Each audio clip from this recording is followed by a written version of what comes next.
Jason, welcome to the Retail Whore Podcast. Thanks for having me.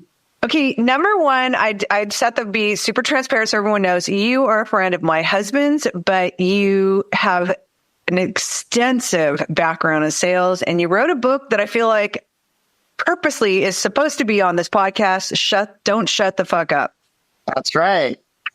I love it so much. Dave, a little background so everyone knows, Dave had been going through social media or whatever, and he was like, oh my God, Mausser wrote a book. So and then diving more into it, I turned around to him like, you have to DM him for me and please tell him he has to be on the podcast because I can't think of a better marriage. Well, yes. And because it is a good fit. At first you think, well, sales, but with merchandising and all all the people who've been on your podcasts, it's like I've been, listening to them, and it is a really good fit for all those people. So everyone knows Don't Shut the Fuck Up is about sales, and you have a very extensive background in sales. There's the book. So tell everyone, just so everyone can get caught up to like why you are you can be an authority, because you have a shit ton of sales background. So talk a little bit about your history and how you came to doing this book. I don't even really talk too much about it usually, but I did do retail. I actually ran a gallery on Rodeo Drive, years, like 25 years ago, and sold art. And I had a website called the Fine Art Collection.com, and dealt with a lot of obviously high-end retail. And that was the beginning of really learning to deal with, a certain kind of, sales, when you're dealing with people and different types of people, and wealthy people are the worst people to work with because they obviously can get whatever they want. And so that was kind of the beginning of my sales experience. And then it transcended into working in a textile business. And it was a very difficult sales process in that. And then having my own business where I actually do wholesale and sourcing for, all different kinds of companies. So lots of going to shows like a lot of your listeners do. And I'm on usually the buying side, but I can see where their struggles are and me having to deal with my customers.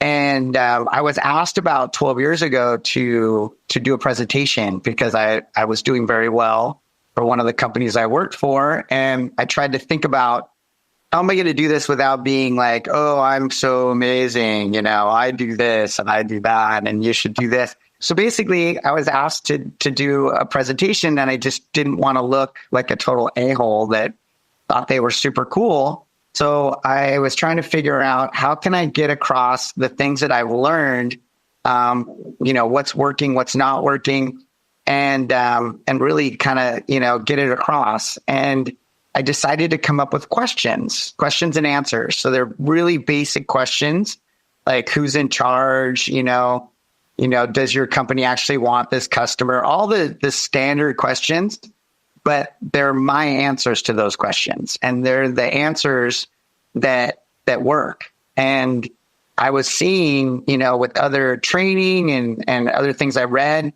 I really feel like as much as there's a million people out there teaching this stuff, they're not that real. Their answers and what they're telling you to do is kind of not what's really going on with the sales and, salesperson relationship. So my book is literally about just going over those questions and creating a different mindset. So you're kind of in a win-win situation. You're creating a relationship and you're not being transactional at all. You're really trying to get hired by the customer or client. You're kind of flipping the script on old school sales. And that's what I love. I mean, because, my dad was a salesman and then he ended up being like high up in Xerox. Like a lot of parents, our fathers were salesmen in a company. It was like the old school way and whining, dining, and you did what the client needed. And you're flipping the script on that. Not that you're not giving the client what they want, but you are putting the salesperson it sounds and feels very much like you're giving them the keys to the driver's seat versus, the customer's driving the sale and you're in the passenger seat kind of like trying to like navigate it. It's very flip the script, which I love. It's a lot of people would call it you're a disruptor. And the companies that I worked with and for, they treated me like this lone wolf, guy. Well, it works for Jason, but, don't try to do it or don't do it. And I would laugh. I was like, they all should be doing this because I'm only doing it because it works. And it actually is way easier because they don't treat me like a salesperson. Yeah. I don't put that in the book because I didn't want to disrespect the sales, salespeople and salesmen. That it's a great job, but no one likes to be treated that way. Everybody wants to be treated like a consultant, and that's the buzzword. Be a consultant. But my book really teaches you how to be a consultant without even acting like a consultant, right? I like it because one of the quotes you said, you're not being too salesman-y. And it's like, that is the number one reason why I fucking hate to go to car dealerships. Because right. God, it's like and I'm sorry, car dealership salespeople, but right, exactly. That's what I didn't want to say. The swarmiest guys. And it's like, majority of it's guys and they're, the guys. And it's like, God, it's so fucking swarmy. And it's like, I love when you said that because that's the first thing I went to. And, I think a lot of retailers, and it's funny, I just had my guest before this is also somebody that teaches people how to do sales, but on the wholesale end for being brand new to the wholesale industry, doing a temp show, which no one tells you any rules other than you're not allowed to do this, you're not allowed to do that. They don't tell you this is what we suggest for sales. And then they show up at a show and they have no tools, much like when you start a new sales job, you're hired for your background. You're hired because you can sell and because I'm guessing that you have some kind of resume that shows what you've sold, but they don't give you the tools. Like that is your job. And I feel like this gives people the tools and the knowledge and the power of authority to be that person's salesperson, but also where you are treating them like a consultant or you are acting as a consultant versus a shawarma salesperson. Yeah. It covers all of that. And the thing about it is I would love that people that I would, meet and they would come into companies that I worked with and they would say, I didn't get enough training or I didn't, I needed to know more about the product. And for example, if you read my book, it's like, I'm actually also covering the fact that it's not really about the product. It's not really about knowing details. If anything, one of the questions talks about, that details can be the enemy, because that's also another thing that's making you seem really, salesperson-y, somebody that's literally trying to just, go over. They always talk about, benefits and all of this. And it's like, that's great. But if you look at the top brands, they're not going over, Gucci bags and telling you about the buckles and about, the leather and the quality of the leather. It's like, right. You keep it simple. You say, this is the best. This is the best product. Of course, you talk about things. And one of the questions I talk about, you solving problems for other people. It's like, this is how I solve this by using this product, but you don't get into the details. Details just make you sound worse and like you're trying to really sell them. It's a relationship build. You're literally trying to tell them, look, this is the best thing for you.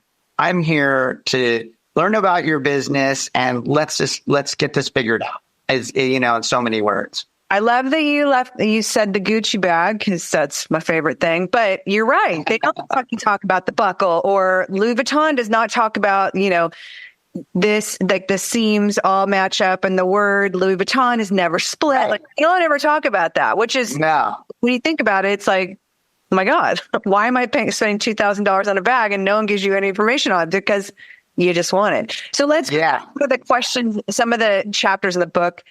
One of them that I love was, do you know who's in charge? And it's really about recognizing your own authority. So talk a little bit about that, because I think anybody in a sales position sometimes, especially when it's like you said, rich people, like when I have my stores at Fred Siegel, and this is a story and then I'm going to stop there, but I had every celebrity in the city shop in the store. It was amazing.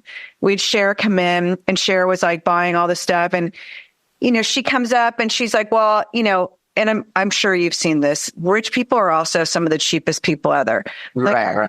I can. What kind of discount can you give me on this? And I'm like, okay, number one, you make more. And you're really asking me, like little shop girl. But it's like I almost forgot my own authority, because I was like, oh, okay, Right. it's like, and I thought that's why that really rung home to me. So talk a little bit about that chapter. Yeah. So it's like I made that the first one, because a lot of people, especially in sales, they feel like it's all about catering to the person they're trying to sell or the client. And really, there's a lot of different questions that cover this. But the first one is you need to know that you are in charge. You are in charge. I don't care what you do. I don't care if you're a small company. I don't care if you're online. I don't care what kind of sales or clients you're looking for. You're in charge, and you need to feel that way. You know all about your product or your service. You can just say F you and walk off. I mean, I know that sounds crazy, but it's that extreme. And when you start thinking that way, you really can change and create a mutual relationship, right? It's not mutual if you're just, it's like any relationship. If you're like the only one that's in love and worshiping the other person, it's not going to work. Yeah. It has to come from both sides. So even being that, salesperson on the floor, or selling jets to CFOs, it still needs to be, you still have to be like, you know what? I don't need that company. I would love to have them, but you have to feel that way, and they need to feel that way. That's kind of the beginning of all the other, ways of creating relationships, is that equalness, that I'm in charge. We're talking about my product, my service. I'm in charge of this relationship. So I have a question, because a lot of times it's an employee who's she's not technically in charge. She's in charge of her sales, and she's in charge of, what numbers she has to produce. But, for the people where you get that little bit of insecurity of, it's I'm really not in charge. It's really my boss that's over there. Especially like when Cher just asked me because she knew I was the owner. But if she, one of my employees, they would not be in charge to give that. Or, I take that back. So there's one of our guests, Nathan from Nathan & Co., who I adore, because he has put his employees and his salespeople in charge. Like he has said, we are not Home Depot. If this does not scan, you make up a number. And if it's wrong, it's wrong. I mean, really think about what it should be worth, and don't lowball it, but certainly don't spend 20 minutes trying to figure out how much it is. I'm giving you complete control. You give them a price, and that's good. So, but the people that don't have that, how do you empower those people? Well, you have to realize, there's lots of other things to learn, but you show me any good retail person on the floor in any of the top, companies that are left, go to Saks and show me the shoe guy. He's in charge. He may not be the manager. If he's working there, he's in charge. He's reaching out to all his customers. He's sending them shoes that he thinks they like. He's doing that. She's, he or she is in charge. Anybody that is any good at sales is in charge. They're doing these things. And that's what my book, people are going to read my book that are great salespeople, and they're going to be like, oh, I do that. Oh, wait, I do that. I didn't even realize when I did that, it actually really works, right? That's why it's called the mindset. People are going to be able to be like confident and reading and saying, oh, I'm totally in charge and I'm doing this. And then maybe when they're saying, do you know where the customer's coming from? Like, oh, well, maybe I need to get better at that. That's like another question. Do you know where the customer's coming from? that's not like they're coming from the valley or they're coming from wherever. It's literally, where are they coming from? Are they married and the husband's, got all the money, or, are they using a coupon or whatever? I mean, the whole thing is trying to really wrap your brain, and it's okay, where they're coming from, but it's kind of really wrapping your mind. And that's why it's a mindset thing. All of these things help in giving you confidence, right? And confidence, and starting to create, the dynamic of being good at selling. And that's, they're all important. It keeps going back to obviously a relationship with your customer. With Fred's, like we had client books that my team would call and like say, this is back before social media. Mm-hmm. Phones, but they would be like, hey, so we got Pirate Surf shirts in, we pulled one in each size. If you want to come down and pick it up, or we'll drop it to you. But those relationships became so important that they were friends, not like, right. This is my salesperson at Fred Siegel. It was, hey, this is Michael. He also, by the way, babysits our kids, because you've forged this true relationship. And I think that's one word you keep talking about is relationship, and really that how important that is. One of the other chapters is, does your company really want this company? That's obviously selling companies, but preventing wasted effort. Okay, that is, you have to talk about that, because and this goes too, because there's wholesale gift showrooms that listen to this, wholesale gift lines plus retailers, but I think everybody knows that they've all had that customer or that retailer, and they're like, fuck, why do we even open up this account? Because everything is a problem. So talk a little bit about that chapter. Yeah. So, that's just one of the really important things. It's not exciting about other questions, but it really does help with you having confidence, right? Because you have to have this mindset to be like, okay, this is something I really want. I'm not wasting my time, right? You're going to be a completely different person when you're not wasting your time. And it's become even more important with this online sales. And, anyone that's becoming successful in it is all about customer, how much does your customer cost? How much did it cost to get that customer? How much, is this costing you? How much are you spending here? It's how much time, all of these things. And that's why you don't have time to be, wasting it on something that's right from the beginning. You need to have the mindset, is this really worth it? Because if not, especially when you're creating great relationships, you need to move on to something that is sellable. It's like in my book, I put, it resulted in, 90% sales success rate, and it might even be higher, but I'm not cheating, but it's sellable business, right? I'm not wasting my time. I get 90% or more of the business that's actually sellable.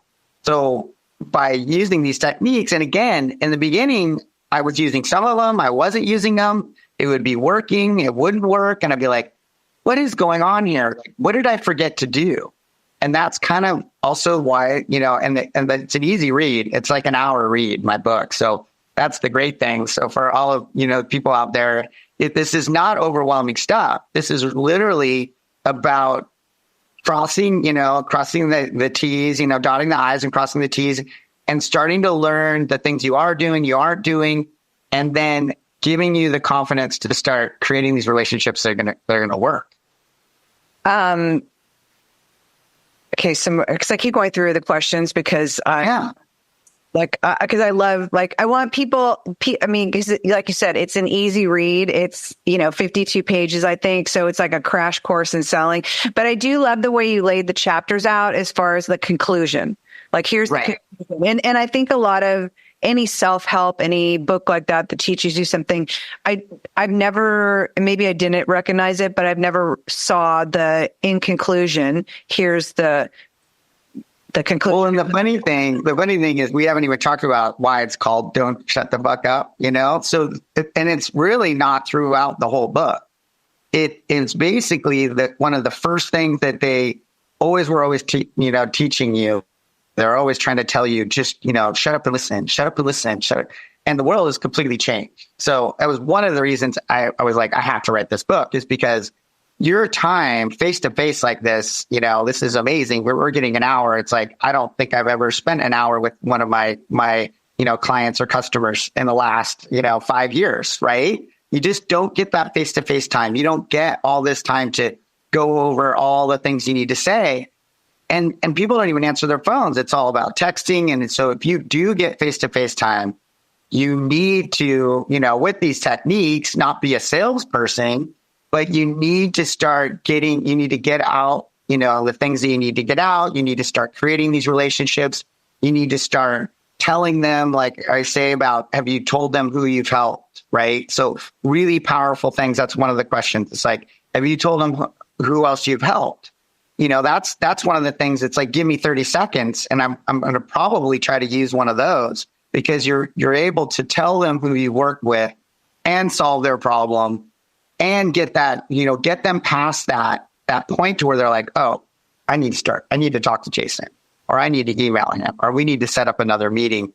There's a million of them, out of the 15 things that work in that way, but you don't have time to listen. You spend 5 minutes of the 5 minutes listening to them, they're going to move on and you'll never talk to them again. So that's kind of where the whole, don't shut the fuck up. It's all about, getting it out in the right way when you have that face-to-face time. What is your favorite chapter and you feel like is the most important chapter?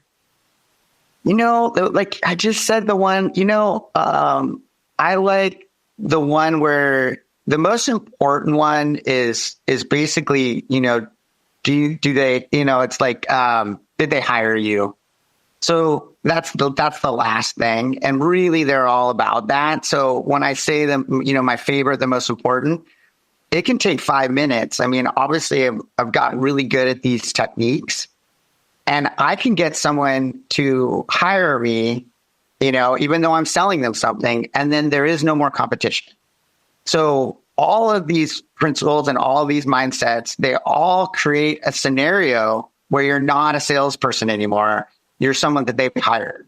Like one of the other ones is, did you tell them whose team you're on? So, whose team you're on. And it's like, well, that's dumb. It's like, well, no, you're on their team. You may be working for this company or you may be working for yourself, but really you're completely committed to their side. I'm on your team. And by being on their team, and it's all part of that getting hired, right? And I can literally in 10 minutes know someone has hired me, and then the competition just goes away, and then it's me and them against the competition.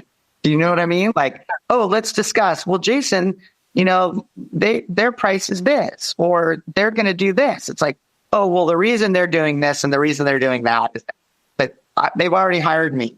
So it's like now we're working together, right, to basically purchase or hire or do whatever the rest of this scenario. But it's like a team effort. I want to talk to you a little bit about what you do for business anyway, because it's fascinating to me. And yes, you wrote this book, but I think that everyone would really enjoy hearing what you do, because I'm even like intrigued by it. So your family has Mausser diamonds. Do you still have? Oh, no. I do Mausser diamonds, but that's more of a, consulting fun thing. Yes. So talk to me, because you do a lot of things. So talk to me like. Oh, well, I did create hats with diamonds and shirts with diamonds. We were talking about that. And I don't have that line. I did have a line in Japan of hats and shirts with diamonds. So I was dealing with diamonds. When I had the website called The Fine Art Collection, I was brokering, really expensive artwork. So one of them, I had like the biggest bid on eBay at one point. I had a Van Gogh on there for $8 million. Unfortunately, they wanted $10 million. So it's not a success story. But this was during the early days of eBay. And so there was also some diamonds I was brokering, and those opened up the world of diamonds, even, low end diamonds. And then I created Mausser diamonds. I did a hot look I had a store on there for a while, and I was doing that, but it was always kind of really kind of a fun, unique outlet. Like I love designing. As you can see, my crazy house is very well, it's all about design. So you're doing a lot of other stuff too. Like it's like even just what you just said, it's fascinating. Like, yeah, I know. Yeah. So I'm in sourcing. So I create products from scratch. So one of the products I just, for example, a friend of mine is a teacher from a whole family of teachers, and he wanted to come up with a better flag for flag football. So I helped him develop it, and I made it, with my sources and overseas. And now Rugby USA uses it. So, it's blowing up. And so that's a really fun outlet. So I'm in sourcing overseas, domestic sourcing, and, that's a really fun outlet and thing that I do for lots of companies too, as it had on there, from Cedars Sinai to City of Hope to Toyota to even, Mammoth Mountain. And you're consulting with them, like how? Yeah. So I do the sourcing. So I do any product. I can create almost any product. So. Wow. So if like somebody wanted to create, say, is it as simple as like, I want to do this water bottle, yeah. I want it to be my art. Yes. They go to you. And so that's incredible. See, I had no idea.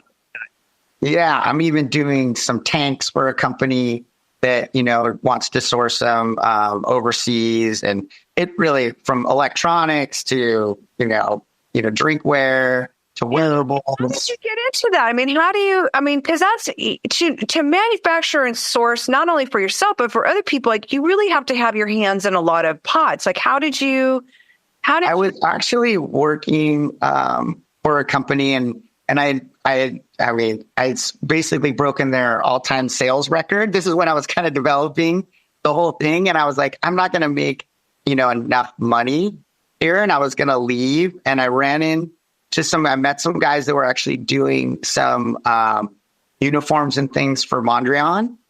And it was a similar business, a textile business. And they're like, hey, this is similar. Can you help us? And then I started working with them. And as their business was growing, I was creating my own sourcing clients. And then I decided to just stay with the other company and then, and that's how it all started. So it all started with, simple clients and then it was Toyota and then Warner Brothers and it just all became, it depends on the client. So.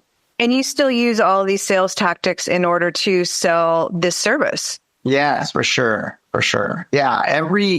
You can use these, you use them at all times. You even use them when other people are trying to sell you, right? You're like, you're taking control of the situation. You're trying to manipulate things even from the other side. It really helps in all kind of mutual relationships. And, as you read this, you start thinking about it and you start thinking about how your relationships with everybody kind of is, right? Like, hey, are they doing this? And what do they have to offer you? So like one of the ones that's really, really important is people that are trying to sell people. And this goes for all retail, all, merchandising, online, everything, is acknowledging what the customer is actually doing for you as well, right? They never do that. It's always about, what are we going to do? This is what I'm going to do for you. This is what I'm going to do for you. The most powerful thing is when you say, oh, this is what you're going to do for us. We are so excited to be working with you because fill in the blank. And it really, again, it's just another technique that's in there that instantly changes the dynamic from you trying to be a salesperson to. That sort of feels like, when they say feed the other person's ego, and it's not feeding, right. but letting them know like, hey, this is what you're doing for me. And it's like with me, I'm always the first one of my clients to say like, I am so grateful you bring me back every year. Because right. I know there's a lot of merchandisers out there and I'm lucky enough to work with people for like 18 years. It's like, I know they have other choices, but I always make sure I end each season. Like, I just want to say how grateful I am that you bring me back every year. Yeah. Like I said, you're flipping the script on how people sell, and you're flipping the script on, I think, how you're changing how they feel about themselves when they're selling. Like, it's almost like you're giving them that boost of confidence where they could step onto a sales floor and know that, they're still doing what they're doing, but treating themselves as well as treating their clients differently than, the schwarmy car salesman. Yeah, it's true. I mean, I'm telling you, I mean, not to be too, cocky, but or whatever, but I really feel like anybody that sells, if they read this book in an hour, like, you should just be like, read this before you go to the show. I guarantee they will be better. They'll be learning, right? They'll be doing some of the things they won't be, but they'll be conscious of it in a good way. And they'll be confident. Like, if they're answering these questions, like, what does your product or service do better? And that's what's funny about these questions. It's like, oh, yay. Everybody asks that question, but it's the answer. It's the answer that, again, is changing your mindset. It's about the real details. Like, what does it really do? Not, on the fluff, not details, and it's like, not just like, oh, it has 50 stitches. It's like, again, that's kind of where I talk about, it's not about the detail. It's about the big picture. It's about, okay, what am I going to talk about that isn't so detailed, Arsid, that's going to really get to the root of whatever it is, the product or service, and not overwhelm them with details. Oh, it's better. And then, we're going to move on from there. And then it's like, are you really helping them? It's like, if you're really helping someone, and you should be, right, it's going to give you so much confidence. You're literally going to be like, this person really needs my product or my service. Like, yeah, that's a great. This is going to change their life. And again, when you read the answer, it's like getting beyond just the whole, like, answering the question as like a one sentence thing. And that's what I really like too, is as I was looking at some of the other sales, there's some similar concepts, right? But I kind of broke it up into like, I answer the question almost in like 5 or 6 times, because in different ways with examples. So you really understand that it's not kind of what everyone else is saying, it's different. It's about, transcending the normal relationship, sales relationship, and making it kind of a win-win, for everybody. As a salesperson, I have to ask you, so you're in a sales, you're almost closed the deal, and whatever happens, they decide not to. How do you turn a sale like that around, where you were almost there and then all of a sudden, they've just walked? What as a salesperson, the funny thing is that if you get good at all of these, it usually doesn't happen. And that's what I mean by the whole 90%, because it's most of the time, if you're getting hired by them, if you're creating, like, trust with it or without, but you're creating a relationship, they've hired you, they know what you've done to other people. They know what they're offering you. You've kind of gone through this and created this relationship. It's going to be very rare that at the end, they don't go with you. And it might just be a price situation where they're like, I just can't do it. I'm just going to go there. But the great thing is that chances are, if that's the situation, you're going to get them back, right? Or they're going to really respect you for how you've handled it. So, there is no real way of like, okay, how do you get them back right then? You've created this relationship. You've done most of these things, and you've gotten to where you're getting good at it. You probably won a customer in the future, even if that sales didn't go through. It's really about relationship. It's really about building that relationship from the beginning and continuing on with that relationship. Do you suggest people, like, if you haven't seen your customer for a while, reaching out and just like, my favorite salesperson, he's now the president of Socksmith.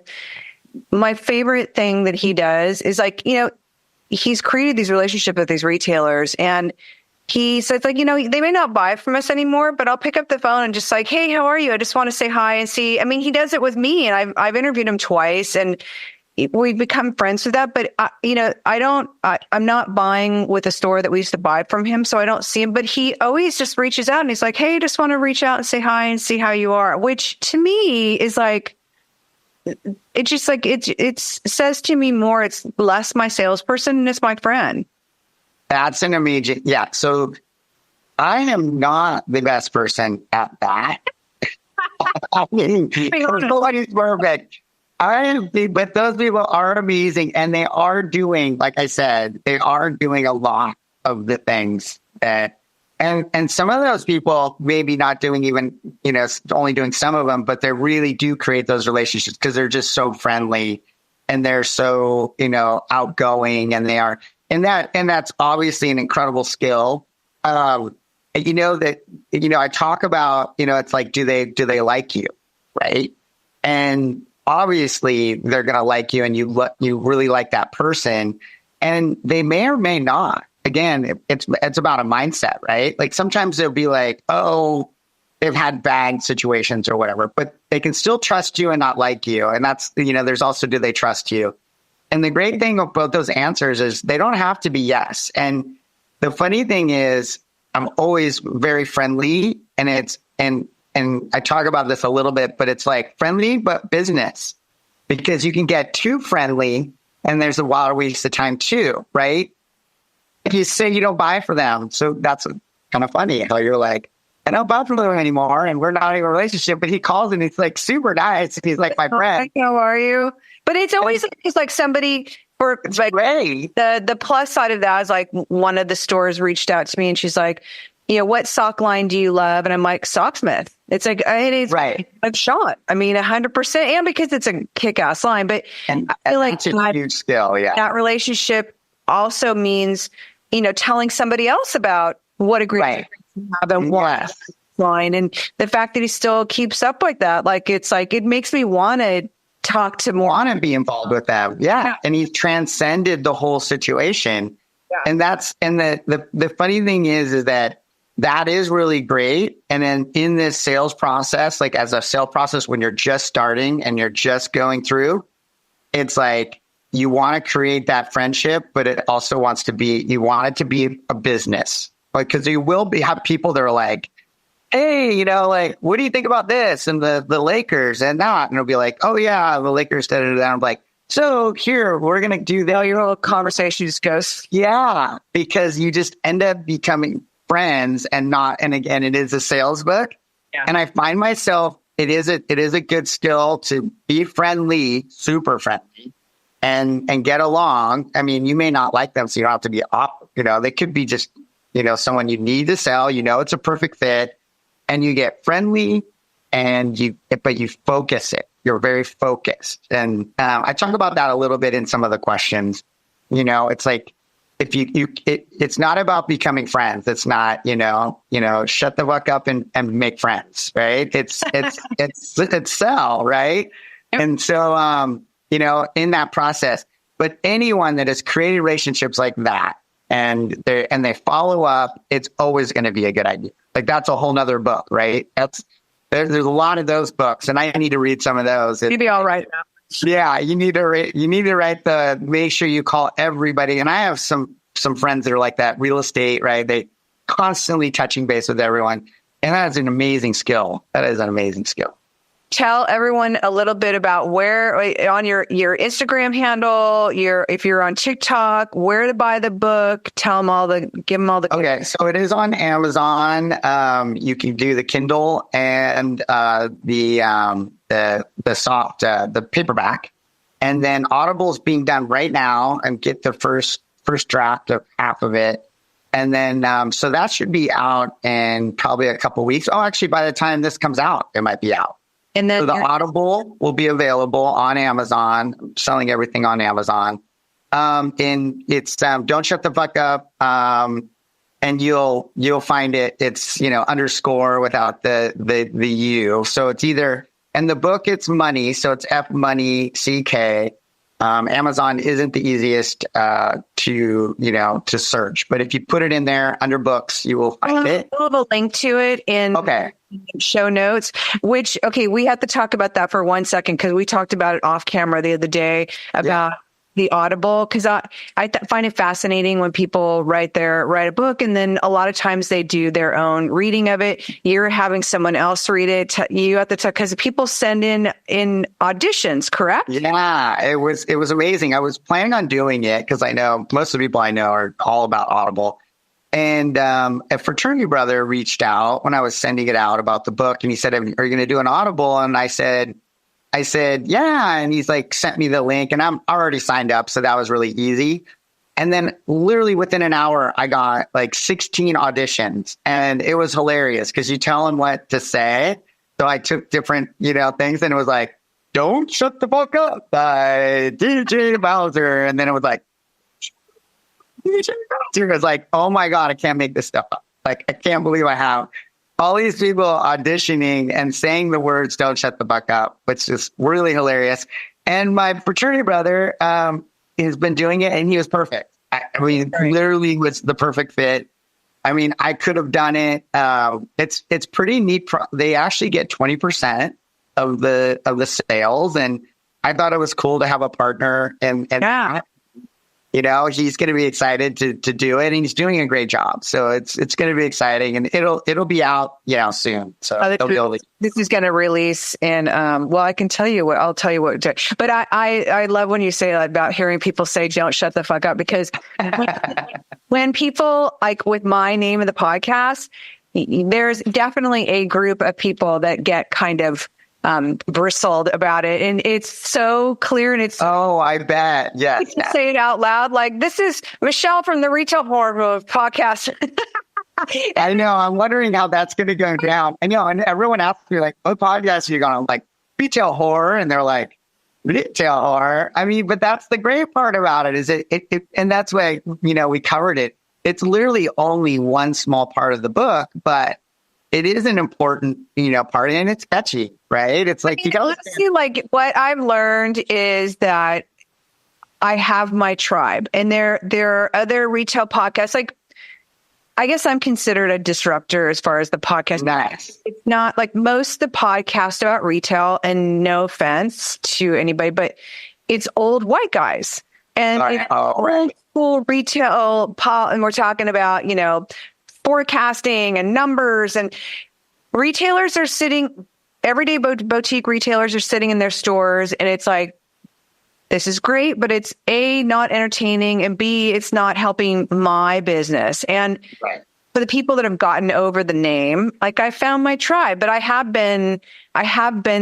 told or suggested that you might want to think about doing another name. And I'm like, and I actually kind of thought about it, and I was like, no, because that's, as obnoxious as it is, it's who I am, and it's not about horror. It's about, I've done every job in retail. It's like, I've literally whored myself out to the industry, but industry that I love, but I've definitely found my tribe. You definitely find your tribe, and that's why I said you're a disruptor. Yeah. It is true. And I need to shock people into realizing that, first of all, sales everyone can do it, and it's not as scary, and everyone is so afraid of rejection. And I literally created all of this because I didn't want to get rejected. It's literally, it was created from, I am sick of people. I don't want to be treated by like someone trying to sell them and sleazy and lame, and I don't like rejection. So that's what this entire concept is about, is creating mutual relationships and making money doing it, and not being treated like, a pushy person. Swarmy car salesman. That's right. Right. Salespeople, car salespeople. Well, and that's why I didn't put in, like I said, that I don't want to be a salesperson. It's like how not to be, because it's great to be. It's really fun. If you're answering these questions, I'm going to help them, and you're doing this. And obviously it's really fun to be in that. If you're selling a product you really like, and you're on the floor, and you're meeting people, and you're creating relationships, it's it's the best business. It really is. 100%. So, Thank you so much for your time. I appreciate it. We'll make sure we have all the links in here, and maybe you could do a giveaway of like 3 copies, and we'll do. Yeah. Oh, I'll totally do that. Yeah. Okay. So we'll 100%, whatever you want. Okay. Thank you. Thank you. Thank you.